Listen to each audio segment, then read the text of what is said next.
But we also need to carefully examine the surrounding region and forge strong alliances.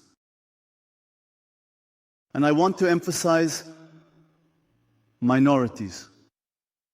In the space where we live, the Kurdish people, a large nation of about 40 million, one of the largest nations in the world, perhaps the largest in the world, without political independence, is a natural ally of ours.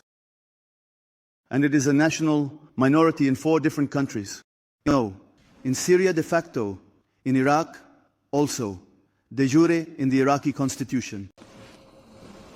And he is a victim of oppression and aggression from Iran and Turkey. We need to reach out to him and strengthen ties with him. And this also has political and security aspects. I also follow the Druze minority in neighboring countries, in Syria and Lebanon.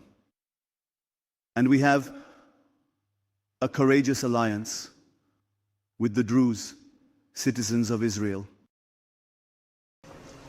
We need to look at the developments in this context and understand that in a region where we will always be a minority, natural alliances can be formed with other minorities.